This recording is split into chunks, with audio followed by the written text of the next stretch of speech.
Everyone in the room chose the wrong target. The deadliest person in the scenario was the one nobody even looked at. The day of the Advanced Threat Assessment examination, I walked into Chamber 7 with the same confidence as about 60 other students who were all equally sure they had this whole tactical analysis thing figured out. The chamber itself was impressive. I will give the academy that much. Circular design, tiered seating that spiraled up like an amphitheater, and a central projection platform that could generate holographic scenarios so realistic you could practically smell the cordite and fear. Students filed in with the usual noise, the usual chaos.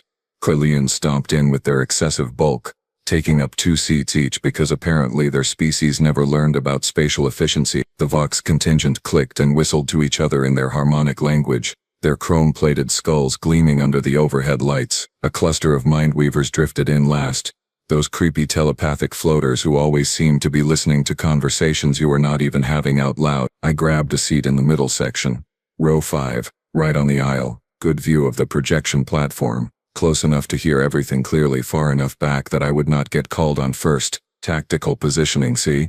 I was learning. The energy in the room was electric, competitive. That specific kind of academic aggression where everyone wants to prove they are the smartest person present. The Advanced Threat Assessment examination was not just any test. This was the exam that determined your tactical specialization track, your post-graduation assignment potential, and let us be honest, your bragging rights for the next decade. Pass with high marks, you were looking at command track positions, advisory roles, maybe even a spot in the Galactic Defense Intelligence Division.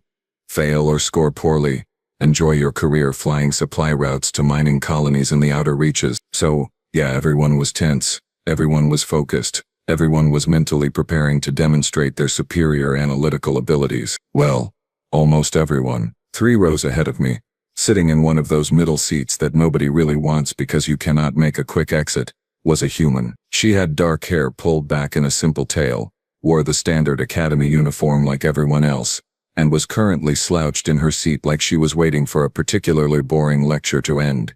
Her datapad sat unopened on her lap. Her eyes were half closed. If I did not know better, I would have said she was about to fall asleep. Her name was Kira Chen. I knew this because we had shared exactly one class together in our first term, basic xenobiology, and she had spent the entire semester looking exactly this uninterested while somehow scoring in the top 5%. Humans were weird like that. They could look completely disengaged and still absorb information like some kind of cognitive sponge. But here is the thing. Nobody was worried about Kira. Nobody was sizing her up as competition. The Krelians were not glancing her way, mentally noting a rival. The Mindweavers were not bothering to skim surface thoughts from her direction. Even the Vox, who prided themselves on analyzing everyone as a potential threat, seemed to look right past her. She was human, sure, but humans were still relatively new to the galactic community. 50 years of contact, maybe? 60? They had decent enough technology. They had been accepted into the academy program, but they were not exactly known for military dominance. They were the species that sent musicians and artists and weird philosophical poets to the cultural exchange programs. They ran excellent medical research facilities. They made surprisingly good food. Tactical brilliance, combat theory mastery. That was not the human reputation. So Kira Chen sat there in row 3, looking like she would rather be literally anywhere else. And every single student in that chamber dismissed her as irrelevant, just another mid-tier participant who would give a decent enough assessment, score somewhere in the acceptable range, and move on with her life. I remember thinking that exact thought. At least I will probably score better than the human. Yeah, about that. The examination proctor entered through the main doors, and the room fell silent immediately. Commander Thrace was a Dorvathian, which meant he was built like a biological tank, had 3 eyes that could track independent targets, and possessed exactly 0 patience for stupidity. His combat record was legendary. 43 campaigns, 16 decorated operations, and rumor had it he once held off an entire boarding party with nothing but a broken plasma rifle and what the official Erfurt described as creative problem-solving. He did not walk to the center platform. He stomped. Each step echoed through the chamber like a countdown. Seated, he barked even though we were already sitting. Datapads active. Recording protocols engaged. 60 datapads lit up simultaneously. Mine included. Commander Thrace's 3 eyes swept across the room, lingering on various students just long enough to make them uncomfortable. When his gaze passed over row 3, over Kira, He paused for exactly half a second longer than necessary. I noticed it, but I did not understand it. Not yet. Today's examination is simple, Thrace announced, his voice carrying that particular military cadence that made every sentence sound like a tactical order. You will be presented with a scenario, a conflict situation featuring multiple potential hostile actors. Your task is to identify which individual poses the greatest threat, explain your reasoning, and propose a neutralization strategy. Simple enough. We had trained for this. Threat assessment was fundamental to tactical operations. You will be graded on accuracy, reasoning depth, and strategic thinking, Thrace continued. Time limit is 90 seconds per presentation. You will be called randomly.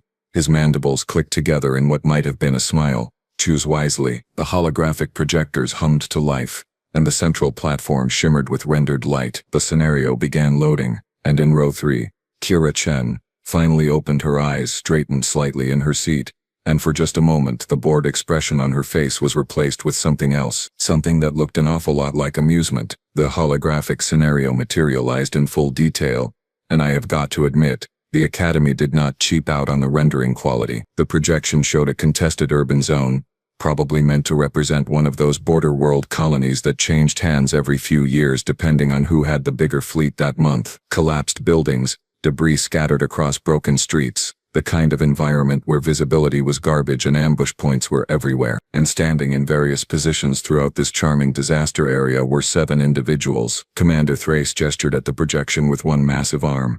This scenario takes place approximately 40 minutes after a failed orbital bombardment.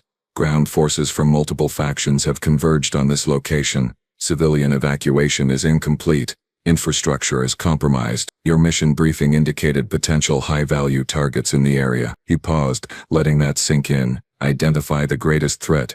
You have 5 minutes to analyze before presentations begin. The room erupted into frantic activity.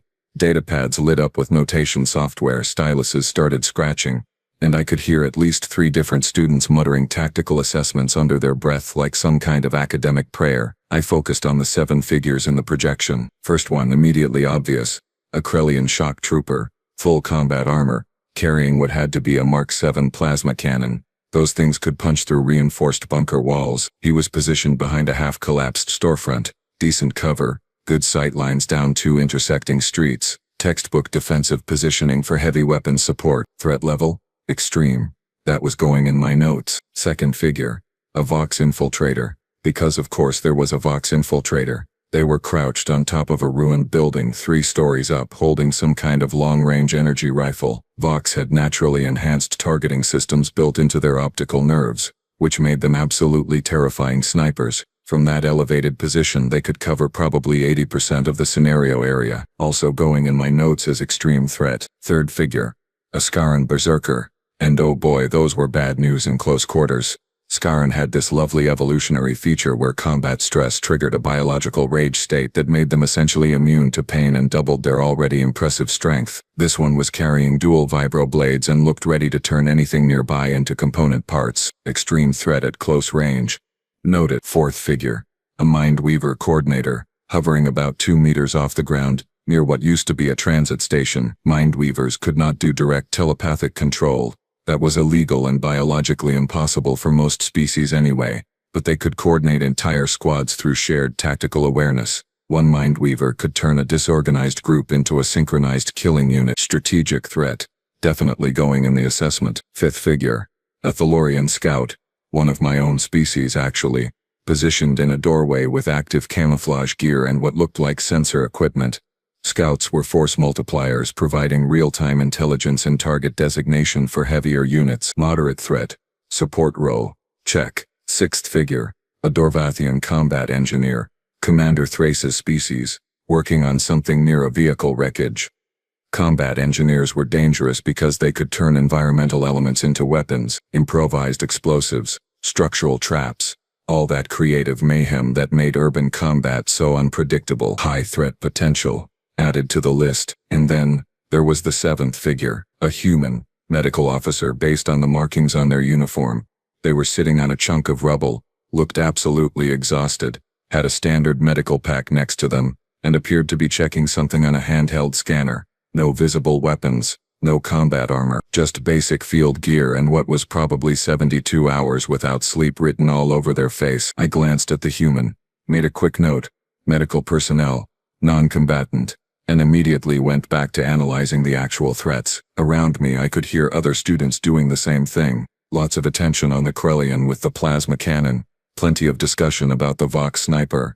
A few people were really focused on the Mindweaver, which made sense from a strategic disruption standpoint. Nobody, and I mean nobody, was spending serious analytical time on the human medical officer. Why would we? Look at the scenario. You had 6 legitimate combat-capable individuals with serious hardware and tactical positioning, and one exhausted medic who was probably just trying to figure out which wounded personnel to treat first. In row 3 I saw Kira lean back in her seat, arms crossed, watching the holographic scenario with an expression that somehow managed to combine boredom with something that might have been second-hand embarrassment for us. But I did not know that yet. I was too busy being confident in my threat assessment, circling the Vox sniper as my primary answer. Elevated position, long-range capability, species-specific targeting advantages. That was the obvious greatest threat. Anyone could see that. Commander Thrace stood at the edge of the projection platform, those 3 eyes tracking back and forth across the student body, watching us work. Time, he announced, and 60 students stopped writing simultaneously. Presentations begin now. His gaze swept the room. Student Carvex, you are first. A Krellian in the front row stood up, looking pleased with himself. Oh, this was gonna be good, or historically bad. We just did not know it yet. Carvex stood up with the kind of confidence that only comes from being absolutely certain you are about to impress everyone in the room. He was a big guy, even for a Krellian, and when he gestured at the holographic projection, his movements had that theatrical quality of someone who had rehearsed this moment in front of a mirror. The greatest threat, he announced, his voice booming across the chamber, is obviously the Krellian shock trooper with the Mark 7 plasma cannon. Several students nodded. I nodded. That was a solid choice. Observe the positioning, Kovacs continued, using his datapad to highlight sections of the projection. He has superior cover, dual street sightlines, and the firepower to eliminate light vehicles and fortified positions. The Mark 7 has an effective range of 800 meters in urban environments. From his current location, he controls 3 critical choke points, and can provide suppressive fire that would pin down any advancing force. Thrace watched impassively, 3 eyes unblinking. Furthermore, Carvex was really getting into it now. The Krellian physiological advantage in sustained heavy weapons operation means he can maintain fire longer than most species without fatigue degradation. My neutralization strategy would involve either long-range precision elimination via the Vox sniper, or environmental collapse of his position using the combat engineer's demolition capabilities. Carvex sat down, looking extremely pleased with himself. A few students actually gave him approving clicks and hums. Adequate, Thrace said, which coming from him was practically a standing ovation. Student Silith, you are next. A Mindweaver floated upward slightly, their translucent form shimmering with what I had learned to recognize as concentration patterns. I must respectfully disagree with Student Carvex. Silith's voice resonated directly in our heads, which was always unsettling.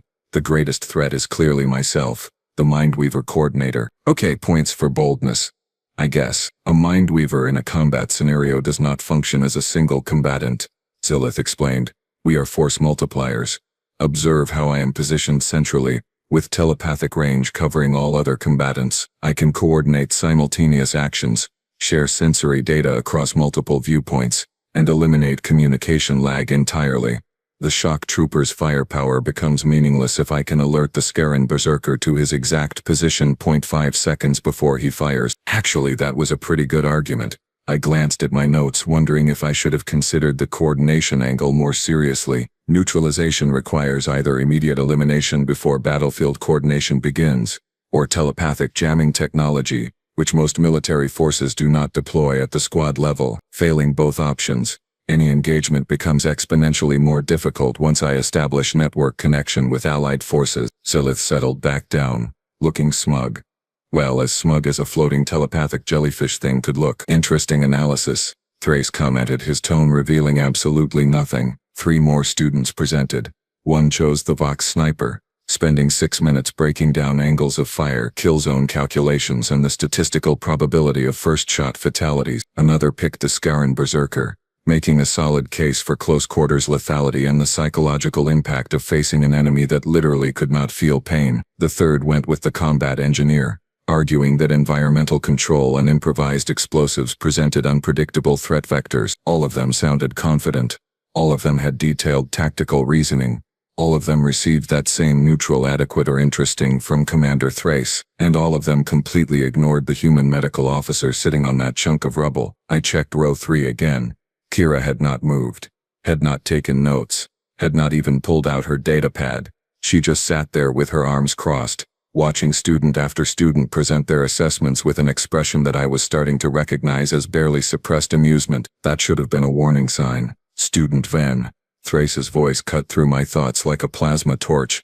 Your assessment. Oh good. My turn to sound smart. I stood up, datapad in hand, suddenly very aware that 60 pairs of various optical organs were now focused on me. The greatest threat is the Vox infiltrator, I said, keeping my voice steady.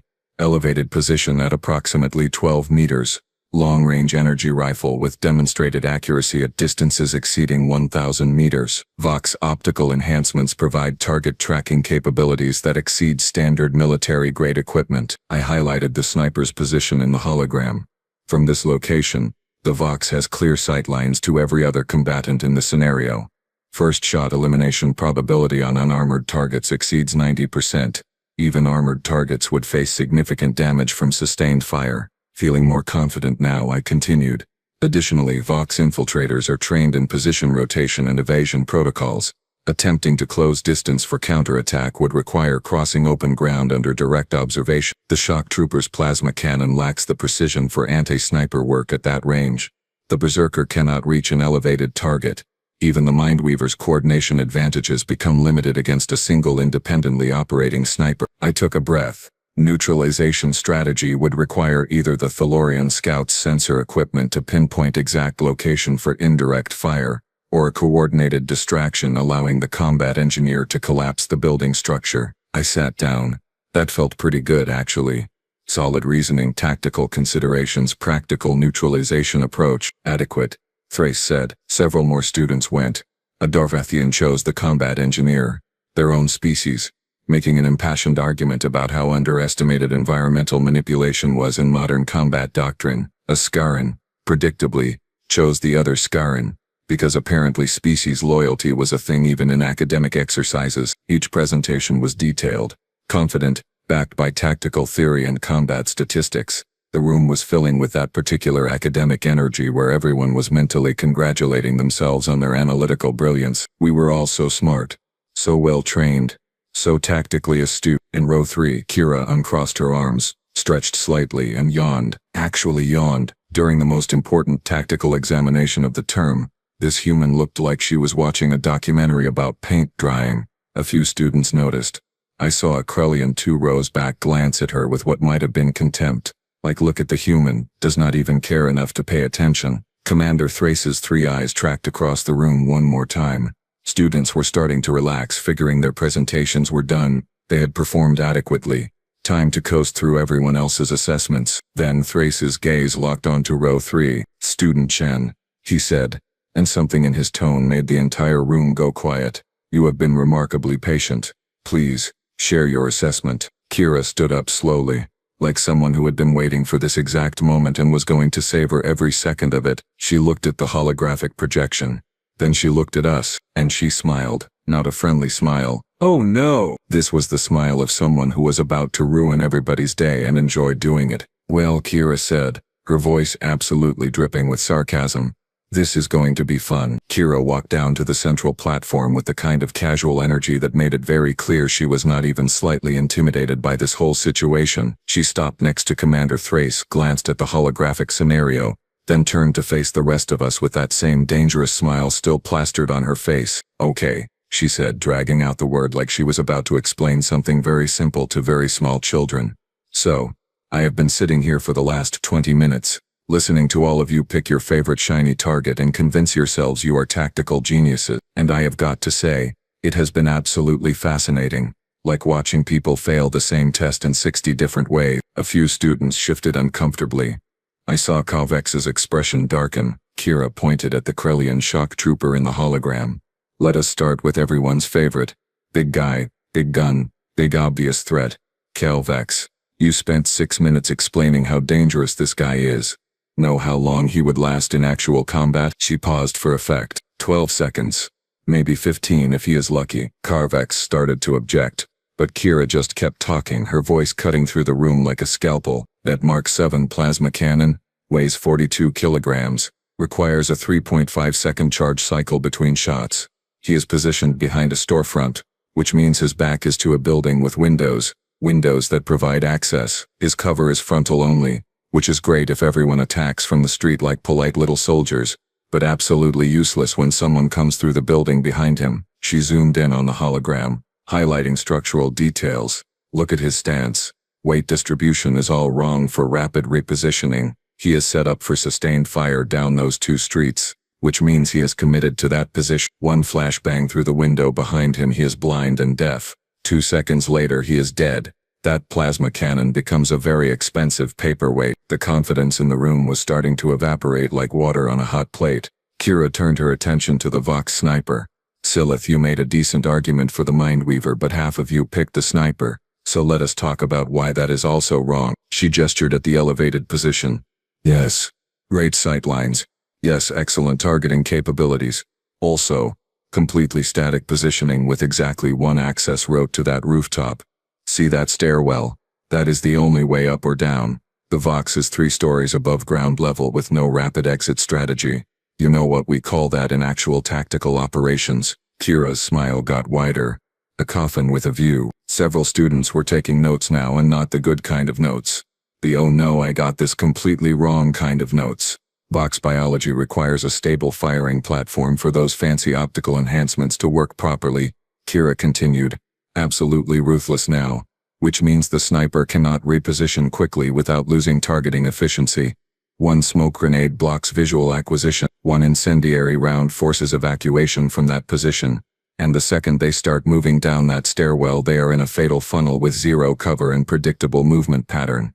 Combat effectiveness drops to basically nothing. I was starting to feel a very uncomfortable sensation in my primary stomach, the one I use for digesting food and apparently my own arrogance. Kira was not done. Not even close. The Scaran berserker, she said, shaking her head. Oh boy. Yes, very scary in close quarters. Dual vibroblades, pain immunity.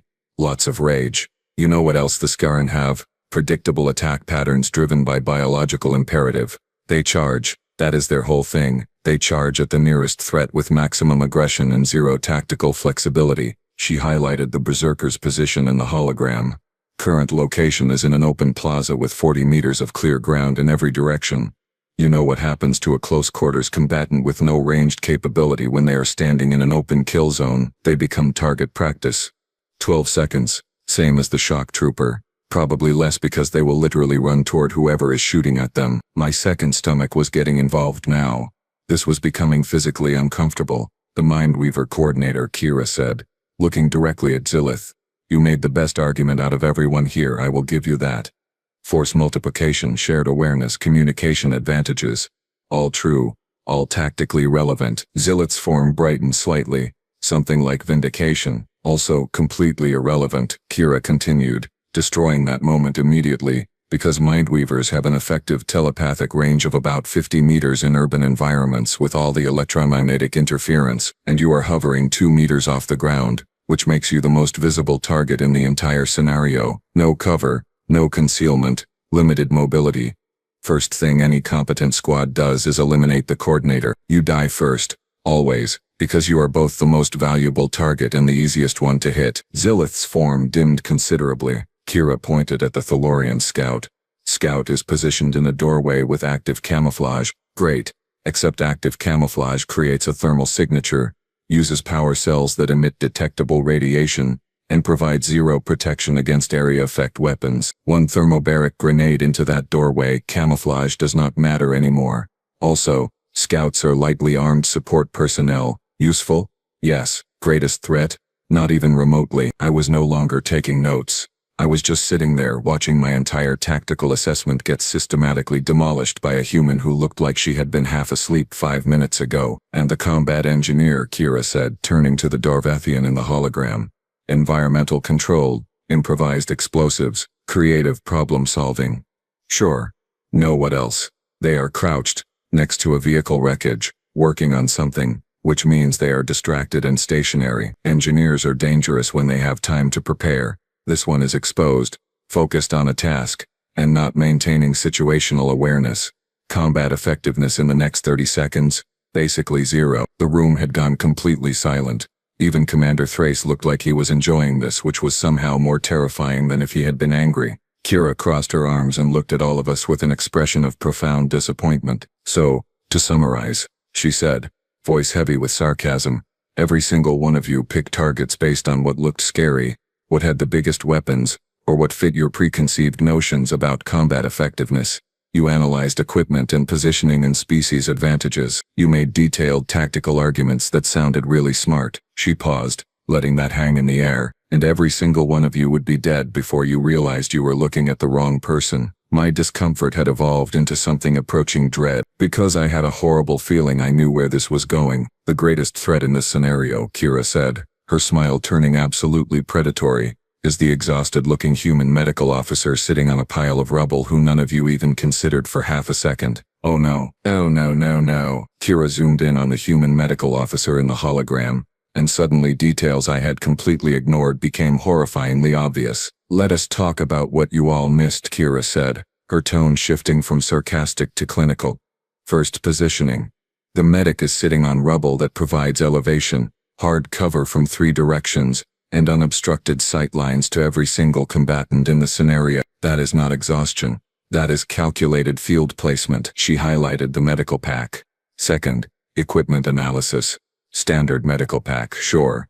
Also contains polymer composite that is structurally identical to demolition charges. Handheld scanner. Doubles as a targeting designator.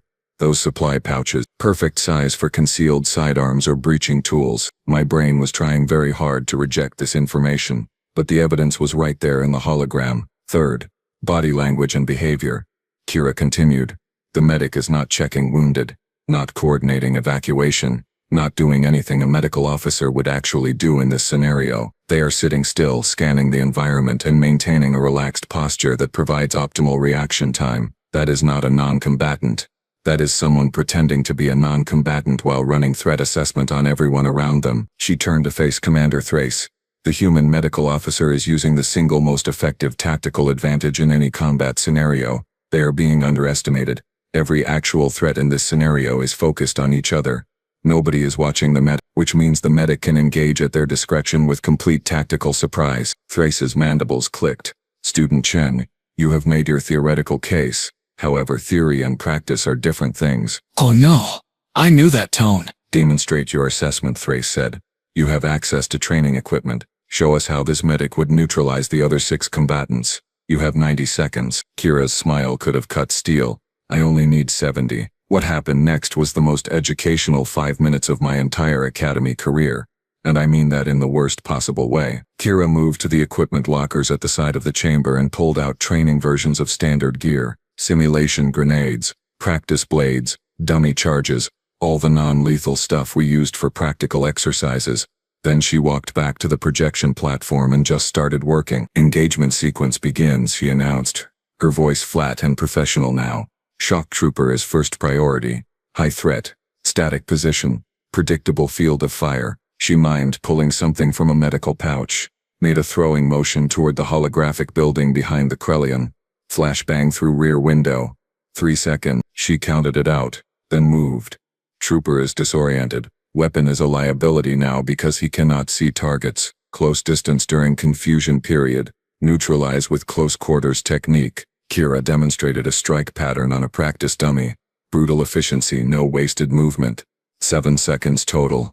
Shock trooper eliminated. Acquire plasma cannon for next phase. She was not joking around. Every movement was precise, practiced, terrifyingly competent. Vox Sniper has visual on plaza but limited mobility. Kira continued, picking up a training rifle.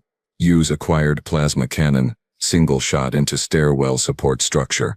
Building stability compromised. Sniper forced to evacuate or die in collapse. 12 seconds elapsed. She dropped the rifle and grabbed simulation grenades.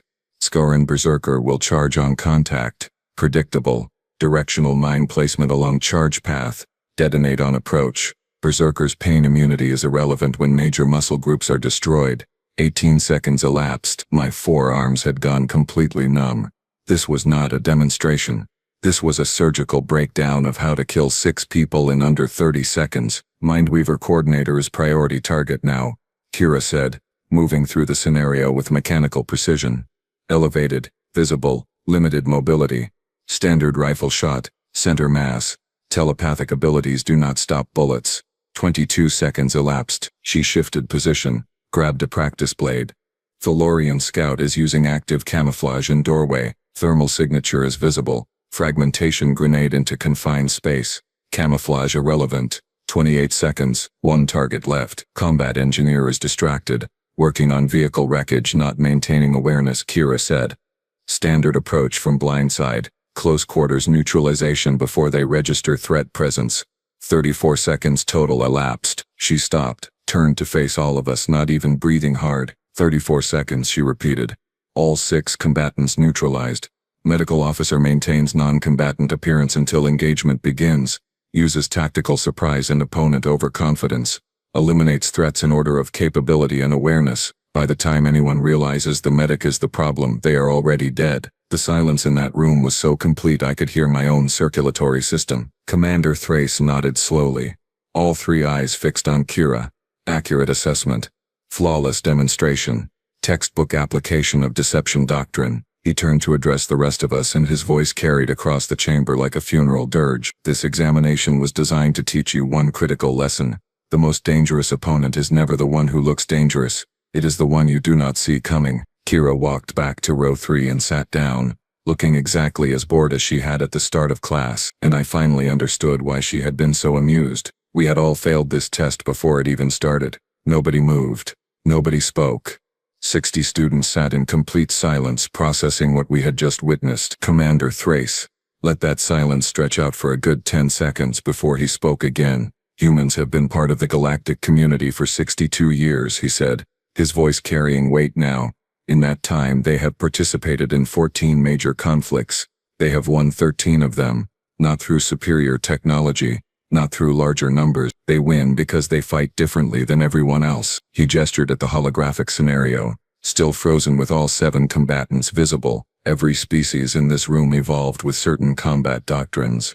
Krellians use overwhelming firepower. Vox rely on precision and superiority. Scaran use biological advantages. Mindweavers coordinate. Thalorians, scout. Dorvathians engineer solutions. Thrace's 3 eyes swept across all of us. Humans cheat. They lie. They pretend to be something they are not. They use your assumptions against you. They will smile at you, offer medical assistance, gain your trust, and then eliminate you before you understand what happened. This is not dishonorable. This is survival evolution from a planet that tried to kill them for 200,000 years. I looked at Kira, still sitting in row 3 with that same bored expression, except now I understood what I was actually looking at. Not disinterest. Assessment. She had been evaluating every single person in this room from the moment we walked in, running threat calculations, identifying vulnerabilities, planning engagement sequences, and we had dismissed her as irrelevant. The greatest tactical mistake you can make, Thrace concluded, is assuming you know which target matters. Underestimating Earthborn species is the fastest way to become a casualty statistic. Remember this lesson. Your life may depend on it. Class dismissed. I walked out of that chamber with a new understanding burned into my brain. Never, ever assume the quiet one is not the dangerous one. Never assume the person who looks harmless actually is harmless. And never ever underestimate a human who is sitting calmly in row 3, watching you make mistakes, because they are not bored. They are just waiting for you to finish being wrong.